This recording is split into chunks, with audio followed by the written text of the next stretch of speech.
নমস্কার বন্ধুরা, কেমন আছেন? আশা করি ভালোই আছেন। আমি আবার একটা নতুন রেসিপি নিয়ে চলে এসেছি উই মিক্সড উইথ সুনিতা চ্যানেলে। তো বন্ধুরা, আমি আগের দিনকে ছোলার ডালটা ভিজিয়ে রেখেছিলাম, সেটা জল ছেঁকে ফেলে দিয়ে ডালটা নিয়েছি। তার সাথে দিলাম এলাচ, লবঙ্গ আর দারচিনি। তার সাথে দিয়ে দিলাম একটা তেজপাতা। এবার তাতে আমি দিয়ে দিলাম স্বাদ অনুযায়ী নুন। তো নুনটা আপনারাও বুঝে দেবেন, যতটা ছোলার ডাল নেবেন সেই হিসাবে আপনারা নুনটা বুঝে দেবেন।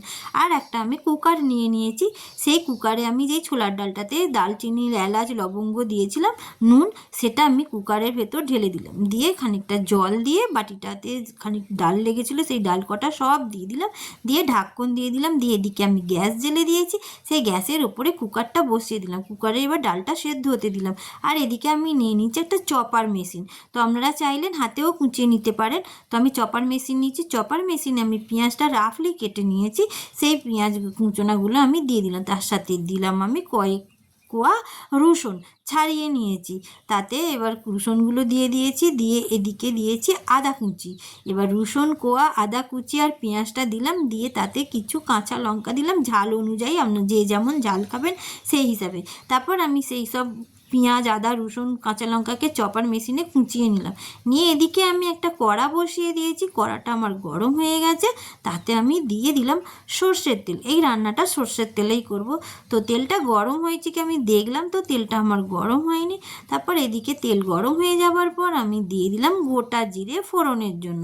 তো গোটা জিরে ফোড়ন দেওয়ার পর আমি দিয়ে দিচ্ছি সামান্য হিং। হিংটা দিয়ে একটু ভাজা হবার পর আমি যেই মেশিনে আমি মানে পেঁয়াজগুলোকে কুচিয়ে রেখেছিলাম, পেঁয়াজ, আদা, রসুন, কাঁচা লঙ্কা চপার করেছিলাম, সেটা আমি কড়াতে ঢেলে দিলাম। দিয়ে ভালোভাবে নেড়ে চেড়ে ভেজে নেব। তো আমি এখন ভালোভাবে খুন্তির সাহায্যে নেড়ে চেড়ে ভেজে নিচ্ছি। আর এদিকে যে ডালটা আমরা সেদ্ধ করেছিলাম, সেই ডালটা আমি বাটিতে ঢেলে নিয়েছি। নিয়ে তাতে যে দারচিনি, লবঙ্গ, এলাচ, তেজপাতাগুলো দিয়েছিলাম, শুধু কাঁচা লঙ্কাটা নয়, লবঙ্গ, দারচিনি, এলাচ আর তেজপাতা দিয়েছিলাম, সেইটা আমরা এবার তুলে ফেলে দিচ্ছি। তো সব বেচে তুলে ফেলে দেবেন বন্ধুরা। তারপরে এদিকে দেখুন পেঁয়াজটাকে আমরা ভেজে নিয়েছি। নেবার পর তাতে দিয়ে দিচ্ছে টমেটো কুচি। তো যতটা মানে জিনিস সেই হিসেবে আপনারা টমেটো কুচি দেবেন। তো আমি একটা বড় গোটা টমেটো কুচি দিচ্ছি। আর টমেটো কুচি দেওয়ার সাথে সাথেই আমি দিয়ে দিয়েছি টমেটোর ওপরে নুন। নুনটা দিলে টমেটোটা গলে যাবে, তাই জন্য একটু নাড়াচাড়া করে ভেজে নিলাম। নিয়ে আমি এবার ঢাকুন দিয়ে দিচ্ছি মশলাটা। আর এদিকে যেই মটর ডালটাকে বেঁচে রেখেছিলাম সেদ্ধ করার, মটর ডাল নয়, সরি, এটা ছোলার ডাল। তো ছোলার ডালটাকে বেঁচে রেখেছিলাম, সেটা একটু একটা কাঁটা চামচের সাহায্যে টিপে নিচ্ছি। ডালটা দেখবেন একদম গলেও না যায়, আবার একবার কাঁচাও না থাকে, একটু শক্ত শক্তও না থাকে, সেই হিসাবে ডালটা সেদ্ধ করবেন। আমি কাঁটা চামচের সাহায্যে আমি ওটাকে একটু টিপে নিলাম। নিয়ে এদিকে দেখুন আবার আমি ঢাকনটা খুলে ফেলেছি। খুলে এবার মশলাটাকে আমি ভালোভাবে খুন্তির সাহায্যে টমেটোগুলোকে একটু চিপে চিপে নিয়ে ভেজে নিচ্ছি। তো ভেজে নেবার পরে আমি দিয়ে দিলাম ওতে হলুদ গুঁড়ো। আমি 2 চামচের মতন হলুদ গুঁড়ো দিয়েছি। আর দিলাম ধনে গুঁড়ো। ধনে গুঁড়ো আমি 2 চামচের মতন দিলাম। দেবার সাথে সাথে আমি দিয়ে দিলাম জিরে গুঁড়ো। জিরে গুঁড়োটাও আমি 2 চামচের মতন দিয়ে দিলাম। তবে দিচ্ছি আমি ঝালওয়ালা লঙ্কার গুঁড়ো। তো বন্ধুরা, শাকে তো খুব বেশি ঝাল যায় না, তবু আমি লঙ্কার গুঁড়োটা দিয়েছি টেস্ট আনার জন্য। তো আপনারা বুঝেই যে যেমন ঝাল খান সেই হিসাবে দেবেন ঝালওয়ালা লঙ্কার গুঁড়ো। তো ঝালওয়ালা লঙ্কার গুঁড়ো দেবার পরে সব মশলা আমি একসাথে ভালোভাবে আবার নেড়ে চেড়ে নিচ্ছি। আর এদিকে দেখুন আমি কলমি শাক আগে থাকতে ধুয়ে বেছে কুচিয়ে রেখে দিয়েছি। আগে থাকতে আমি সব কিছু করে রেখেছিলাম, তোমাদের সামনে গোটা গাছটাকে দেখাতে পারিনি। আমি আগে ভালোভাবে ধুয়ে বেছে পরিষ্কার করে কুচিয়ে নিয়েছি। নিয়ে কড়াই এবার আমি সব শাকটা দিয়ে দিচ্ছি। এটা হচ্ছে কলমি শাক, আর এই রেসিপিটার নাম হচ্ছে ডাল কলমি। তো ডাল কলমি ছোলার ডাল দিয়ে তৈরি হচ্ছে এটা। তো এত দারুণ খেতে কি বলবো।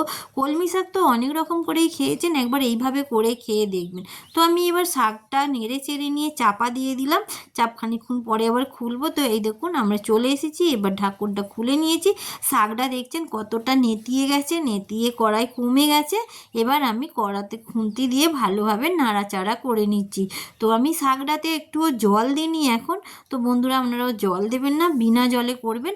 তারপর আমি শাকটা কমে যাবার পর আমি যে ডালটা সেদ্ধ করে রেখেছিলাম ছোলার ডাল, সেই ছোলার ডালে যেটুকু জল ছিল সেই জলটা সমেত ডালটা ঢেলে দিলাম, আর সেদ্ধ করা জলটা সাইডে রেখেছিলাম সেই জলটাও আমি ওই শাকের ওপরে দিয়ে দিলাম, এখন জল দিলাম।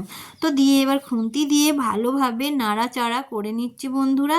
এবার নিয়ে আমি এটাকে কি করব, এর সাথে এবার একটু সামান্য জল দেবো, দেখছি বুঝে নেবেন শাকে কতটা জল লাগবে না লাগবে সেই হিসাবে জল দেবেন। তো আমি সেই হিসাবে জল দিলাম, জল দিয়ে তারপরে আমি দিলাম চিনি। তো শাকে একটু মিষ্টি না দিলে ভালো লাগে না, তাই জন্য একটু চিনি দিলাম। শাকে তো মিষ্টি দিলে টেস্টটা আরও ভালো আসে। তো চিনি দিয়ে আমি ভালোভাবে নাড়াচাড়া করে নিচ্ছি, নিয়ে এবার আমি আবার ঢাকন দিয়ে দিলাম। খানিকক্ষণ পর ফিরে আসছি বন্ধুরা, দেখো ফিরে এলাম, এসে আবার ঢাকনটা খুলে নিলাম, নিয়ে দেখুন আমার শাকটা ফুটছে এখনও, তো জল রয়ে গেছে। তো আবার আমি এটাকে এখন ভালোভাবে নাড়াচাড়া করব। তো বন্ধুরা আমি এবার নুন দিলাম, তো স্বাদ অনুযায়ী বুঝে টেস্ট করে দেখে নেবেন, নুন কম বেশি হলে নুন দেবেন, আর কম বেশি হলে তো দেবেনই না, আর কম হলে নুন দেবেন। তো আমি আবার এটাকে চাপা দিয়ে দেবো বন্ধুরা। তো চাপা দিয়েছি, দিয়ে আবার খুলে নিলাম খানিকক্ষণ পরে, দেখো এবার জলটা পুরো টেনে গেছে। তো বন্ধুরা আমার এই রেসিপিটার নাম হচ্ছে ডাল কলমি চচ্চড়ি। তো ডাল কলমি চচ্চড়ি যদি আপনাদের ভালো লেগে থাকে লাইক শেয়ার কমেন্ট আর সাবস্ক্রাইব করবেন বন্ধুরা। তারপরে দিয়ে দিলাম গরম মশলা, গরম মশলা দিয়ে এবার আমি এটা নাড়াচাড়া করে নেব। তো যারা নতুন বন্ধু পুরনো বন্ধু যারা আছো তাদেরকে আমার অনেক অনেক ভালোবাসা।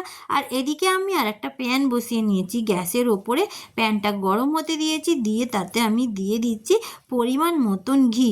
তো আমি পরিমাণ মতন ঘি ঢেলে নিলাম বন্ধুরা।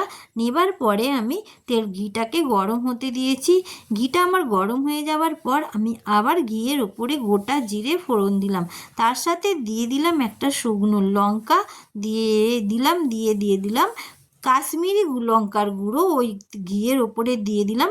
রঙটা ভালো আসবে, দেখতেও কালারটা ভালো লাগবে, তাই জন্যে তেলের ওপর কাশ্মীরি লঙ্কার গুঁড়োটা ভাজলে দারুণ দেখতে হয়। তো আমি দিয়ে ভাজলাম জিরে শুকনো লঙ্কা, ভালোভাবে ভেজে নিয়ে ওই শাকটা যে আরেকটাতে চুলায় বসানো ছিল তার ওপরে আমি ওই ফোড়নটা ঢেলে দিলাম, দিয়ে এবার আমি ভালোভাবে নেড়ে চেড়ে এবার নেবো বন্ধুরা, তার সাথে পুরো ফোড়নটাকে মিশিয়ে নেবো।